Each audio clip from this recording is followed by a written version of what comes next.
Nicolas Offenstadt, vous êtes historien, vous publiez En place publique, Jean de Gascogne, crieur au XVe siècle, aux éditions Stock.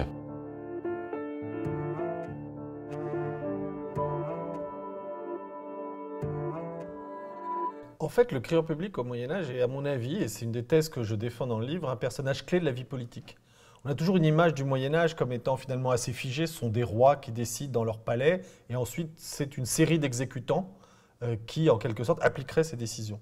Et ce qui me passionne, en fait, c'est que sur la place publique médiévale, au moment où les décisions royales ou les décisions seigneuriales sont dites, sont criées, sont publiées, ben, il peut se passer des choses. Il y a certaines révoltes qui se déclenchent après qu'on ait crié sur la place publique, par exemple des taxes, par exemple une décision que les gens n'approuvent pas. Autrement dit, la place publique n'est pas simplement un lieu d'enregistrement, où les rois ayant décidé, il suffirait plus que la population accepte. Ça peut être un lieu de contestation, un lieu de critique. Et évidemment, le personnage clé entre le peuple et le roi, c'est le crieur public. C'est lui qui est en quelque sorte le réceptacle de ce que les gens entendent de la décision royale. C'est lui qui l'annonce, c'est lui qui la lit, c'est lui qui la donne à entendre. Et donc c'est lui aussi qui en quelque sorte subit éventuellement le mécontentement de la foule, les quolibets, les cris.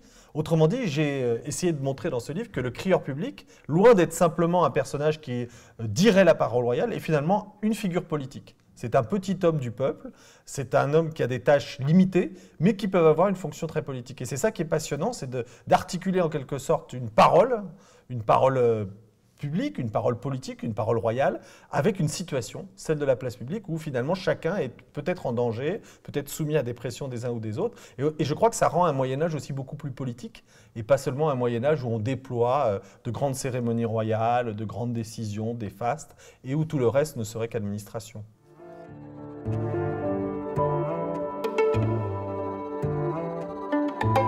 C'est vrai que la tendance, quand on choisit le peuple au Moyen-Âge, c'est souvent pour montrer un peuple qui, en quelque sorte, fait irruption dans l'histoire en se révoltant.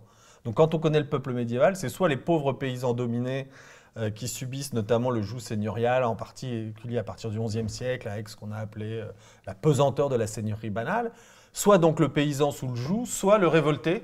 On pense au Jacques de 1358, par exemple, pour une des révoltes qui est les plus connues. Et puis, entre deux, il n'y a pas beaucoup de politique. C'est soit la soumission, soit la révolte. Et donc, j'ai essayé de montrer que finalement, au jour le jour, les gens du Moyen-Âge, en tous les cas à la fin du Moyen-Âge, c'est-à-dire plutôt le XIVe, XVe siècle, étaient tout à fait capables de comprendre des enjeux politiques de différents niveaux, de les discuter et même de les vivre en place publique.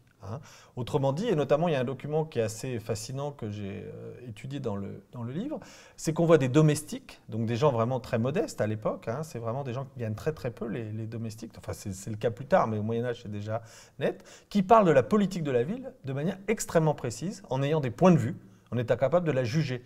Et donc effectivement c'est une autre histoire urbaine parce qu'on voit une ville qui grouille finalement de sentiments politiques, une ville qui grouille d'enjeux politiques, et donc un peuple qui n'est ni révolté, ni soumis au joug, mais qui est capable d'appréhender en quelque sorte un certain nombre de questions. Donc c'est aussi effectivement une autre histoire urbaine, mais c'est aussi une autre histoire du peuple, qui ne présuppose pas que le peuple est intéressant uniquement quand il se révolte.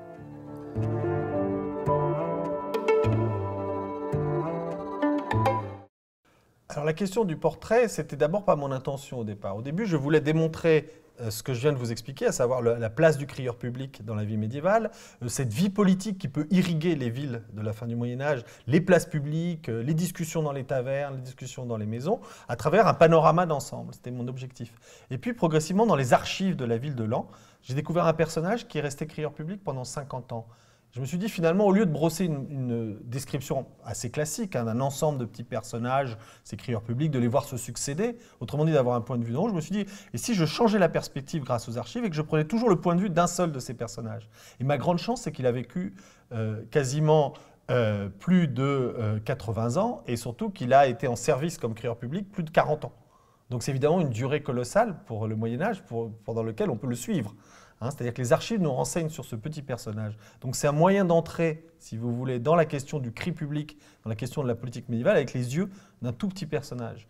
Et ça avait aussi un intérêt, je crois, cette approche-là, c'est que c'était aussi faire une autre histoire populaire, au sens où on pouvait essayer de rentrer dans un certain nombre d'expériences de vie d'un homme tout simple. Donc il y avait à la fois la dimension politique et la dimension d'histoire sociale, où à travers ce crieur public, je vois aussi finalement quelles sont les contraintes qu'avait le petit peuple urbain, comme on dit, à la fin du Moyen-Âge. Donc d'une certaine manière, et c'est aussi une des thèses que je défends, c'est essayer de reconstituer la vie du peuple, mais du peuple finalement dans son caractère le plus simple, le plus ordinaire, sans que ce peuple soit particulièrement notoire, parce que finalement ce personnage, Jean de Gascogne, c'est un personnage tout à fait simple et ordinaire, il n'a pas de caractéristiques. On dirait, si on voulait reprendre le titre de Musil, c'est un homme sans qualité, hein, il n'est ni révolté, ni particulièrement intéressant, en tous les cas on ne peut pas s'en rendre compte à travers les sources. Donc c'est juste son expérience de crieur qui m'intéressait.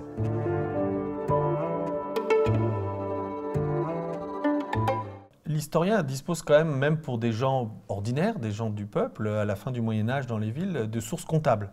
C'est-à-dire que les comptes de la ville de Laon me donnent des renseignements sur toutes les tâches administratives, toutes les tâches professionnelles qu'a fait mon crieur public, et même éventuellement, parce que lui il vit dans une des tours de la ville, dans une porte de la ville, je sais où il vit, combien il paye pour son logement, jusqu'à quand il l'occupe. Donc c'est déjà pas mal hein, pour le XVe siècle. Donc tâches professionnelles, tâches administratives, vie publique, vie privée du point de vue du logement.